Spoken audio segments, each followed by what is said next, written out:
পারা যায় না, ঘরের কাজ অফিসের কাজ সব নিজে একা সামলাচ্ছি। বাড়িতে একটা কাজের লোক না হলে মনে হয় আমি পাগল হয়ে যাব। কি হলো, সকাল সকাল এভাবে চিল্লাচ্ছ কেন? চিৎকার না করে কি করব? দেখো তো ঘরের কি অবস্থা। আমি তো তোমার মতো প্রতিদিন সকালে 9টায় অফিসে যাই, কিন্তু আমার কাজ হয় 24 ঘন্টা। ঘরে বাহিরে আমার কাজের কোনো কমতি আছে? দেখো, একজন কাজের লোক ছাড়া আর চলছে না রাশেদ।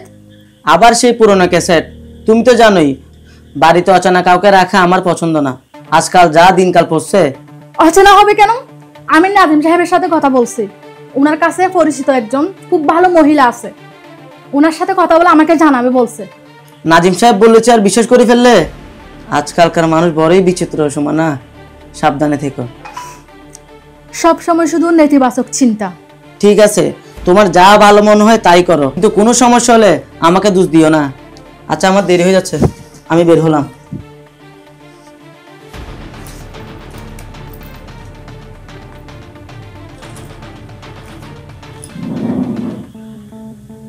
আসসালামু আলাইকুম।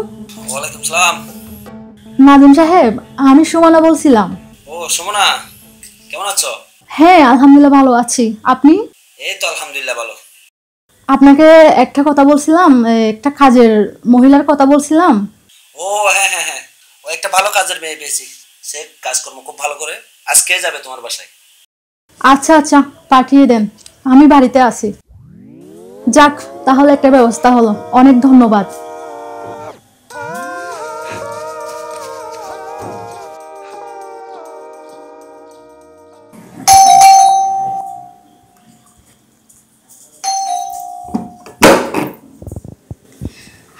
আসসালামু আলাইকুম ম্যাডাম।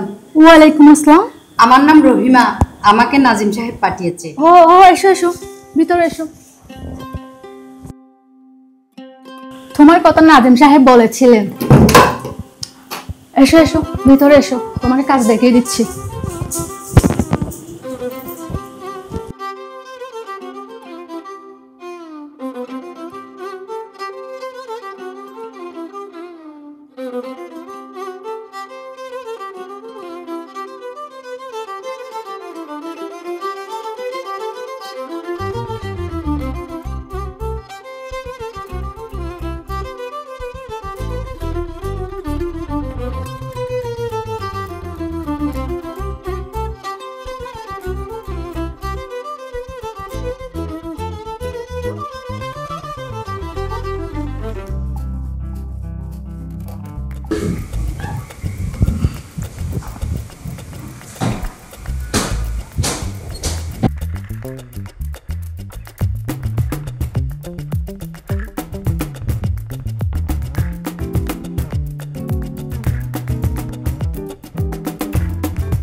বাহ রবিনা, তোমার কাজ তো দেখি বেশ গুছানো।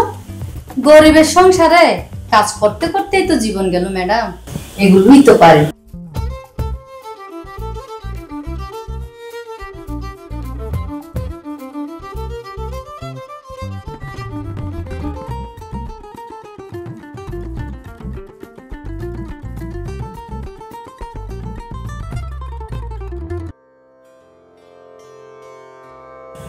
ম্যাডাম, আমার সব কাজ শেষ, আমি কি এখন আসবো? হ্যাঁ, কিন্তু তোমাকে এত চিন্তিত লাগছে কেন? তুমি কি ঠিক আছো? ম্যাডাম, একটা কথা বলবো? হ্যাঁ বলো। যদি কিছু মনে না করেন। আরে বলো। মানে আজকে নতুন আসলাম, কথাটা কি বললে ভালো হবে চিন্তা করতেছি। আরে তুমি বলো। ম্যাডাম, আমার স্বামী রিক্সা চালায়, কিন্তু আজ কদিন ধরে খুব অসুস্থ, ডাক্তার দেখাইতে আর ওষুধ কিনতে অনেক টাকার প্রয়োজন, হাতে একটা টাকাও নাই ম্যাডাম। ওহো, খুবই দুঃখজনক। আচ্ছা, কত টাকা লাগবে? যদি 5,000 টাকা ধার দিতেন ম্যাডাম, খুব উপকার হতো। কসম করে বলছি, 1 টাকাও মাইর যাবে না আপনার। আমি আপনার কাজ করে সব টাকা শোধ করে দেব। আচ্ছা তুমি দাঁড়াও, আমি তোমার স্যারের সাথে কথা বলে নিই।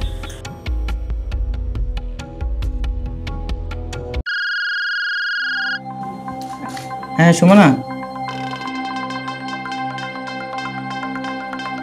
হ্যালো রাশেদ, শুনছো?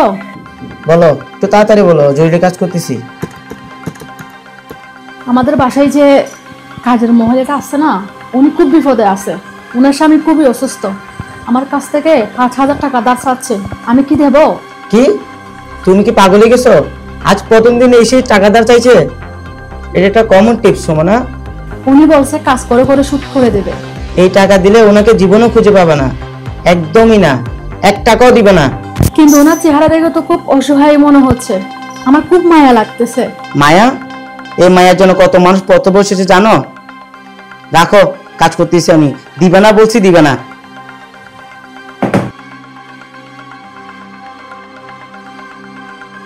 স্যার কি না করেছে ম্যাডাম? আমি জানতাম আমার মতো গরিবকে কেউ বিশ্বাস করবে না। তাহলে আমি আসি ম্যাডাম। দাঁড়াও রহিমা।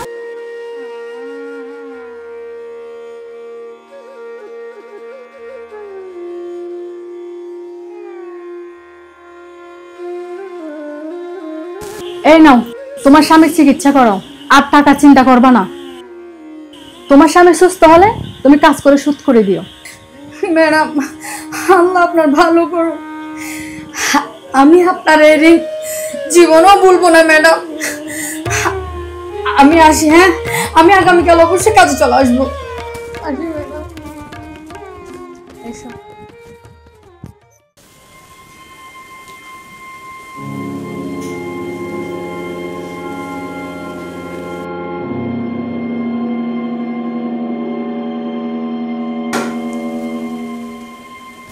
ওই মেয়েটা তো সকালে আসার কথা, এখনো আসলো না।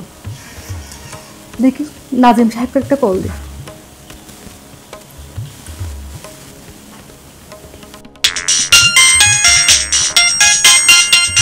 হ্যালো।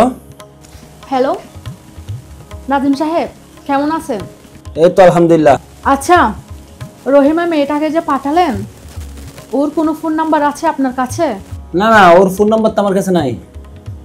কি কোনো সমস্যা, কোনো ঝামেলা? না মানে সে আজকে কাজে আসে নাই তো, তাই চিন্তা করছিলাম। ও আচ্ছা আচ্ছা আচ্ছা, আসবে আসবে। মহিলাটা তো এরকম না, আসতে পারে। আচ্ছা ঠিক আছে, ধন্যবাদ, রাখি।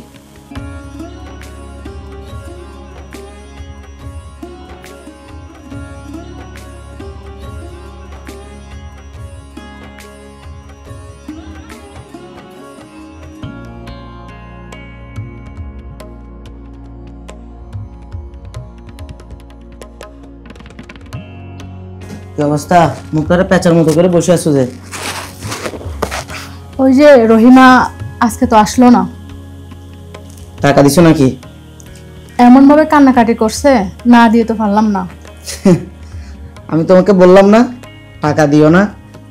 টাকা দিলে এদেরকে খুঁজে পাওয়া যাবে না। মিলে গেছে? আমার কথা তো কিছু শোনো না তুমি। আমি তোমাকে বলেছিলাম না? আমি তোমাকে বলেছিলাম টাকাটা নিয়ে চক্কর দিবে। 5,000 টাকা জলে গেল তো। আমার কথা না শুনলে এমনই হবে। ওনার স্বামী অসুস্থ ছিল তো, হয়তো কোনো বিপদে পড়ছে। বিপদ না ছাই, এগুলো সব বানানো গল্প। তোমাকে বোকা বানিয়ে টাকা নিয়ে পালিয়েছে। ওই টাকার আশা তুমি ছেড়ে দাও। আর কোনোদিন বাইরের মানুষকে টাকা দেওয়ার আগে আমার কথা একবার ভেবো। আমিও মনে হয় ভুল করেছি।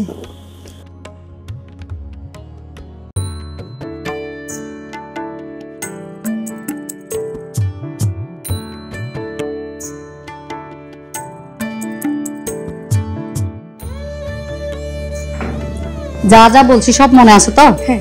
কোনো দুষ্টুমি করবি না ওখানে। ম্যাডাম এবং স্যার যা যা বলে সব শুনবি, ঠিক আছে? চল।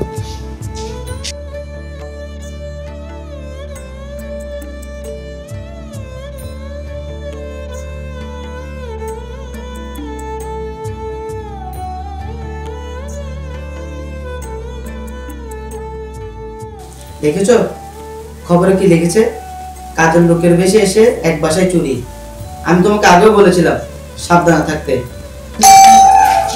এই সকাল আবার কে এলো? যাও তো, দরজা খুলো, দেখো তোমার সেই রহিমা আবার টাকা নিতে আসছে কিনা।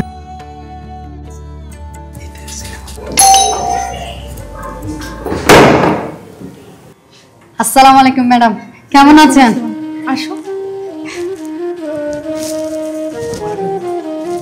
আরে তুমি যে এতদিন আসো নাই যে? আচ্ছা, তোমার স্বামী কেমন আছে? আমার স্বামীর অবস্থা খুবই খারাপ ম্যাডাম, মাফ করবেন এই কয়দিন আসতে পারি নাই। কয়েকদিন আমাকে হাসপাতালেই থাকতে হয়েছে। জ্বরটা একটু কমছে, তবে শরীরটা দুর্বল। আরও 2-1 দিন হাসপাতালে আসা যাওয়া করা লাগবে। তাহলে এখানে কি করতে আসছেন? স্যার, আমি তো এই কয়দিন আসতে পারবো না, তাই আপনাদের কাজে যাতে ক্ষতি না হয় আমার মেয়ে রিয়ামণিকে নিয়ে আসলাম। আমার মেয়ে সব কাজ পারে ম্যাডাম, আমি নিজের হাতে শিখিয়েছি। এই কয়দিন আপনাদের সব কাজ করে দেবে। এই নিন ম্যাডাম 2000 টাকা। আমি আপনার থেকে 5000 টাকা নিয়েছিলাম, বাকি 3000 টাকা আমি আপনাদের এখানে কাজ করে শোধ করে দেব। আমার মেয়েটাকে আপনাদের কাছে রেখে গেলাম, আশা করি আমার মেয়ে আপনাদের কোনো অভিযোগ দেওয়ার সুযোগ রাখবে না। আন্টিদের কথা শুনবা কেমন? এইটুকু বাচ্চাকে দিয়ে কাজ করাবে? ও তো এখন খেলার বয়স, স্কুলে যাওয়ার বয়স।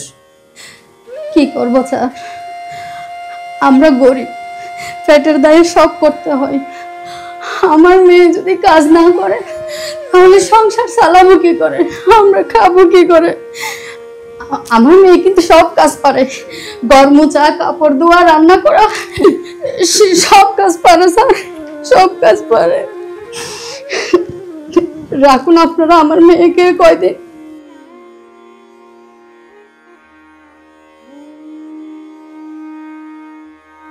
রিয়া, মামনি এদিকে আসো। না রহিমা, ও আর কাজ করবে না, ও স্কুলে যাবে। কি বলেন ম্যাডাম? হ্যাঁ, আজকের পর থেকে ও স্কুলে যাবে। আর এই টাকাটা তুমি রাখো, তোমার স্বামী সুস্থ হলে তারপর তুমি চাকরিতে আসিও। কি বলেন স্যার, স্কুলে পড়লে ওর স্কুলের খরচ চালাবে কে? তোমার মেয়ের স্কুলের ভর্তি এবং বই খাতা এভরিথিং যা লাগে সব খরচ আজকের পর থেকে আমাদের। তুমি শুধু মন দিয়ে তোমার সংসার সামলাও, তোমার স্বামী সুস্থ হলে কাজে ফিরে আসিও। স্যার, ম্যাডাম আপনারা? তোমার সততা আমাদের চোখ খুলে দিয়েছে। আমরা বুঝতে পারছি রহিমা, তুমি গরিব হতে পারো কিন্তু বেঈমান নয়। তুমি হলে একটা আদর্শ মা।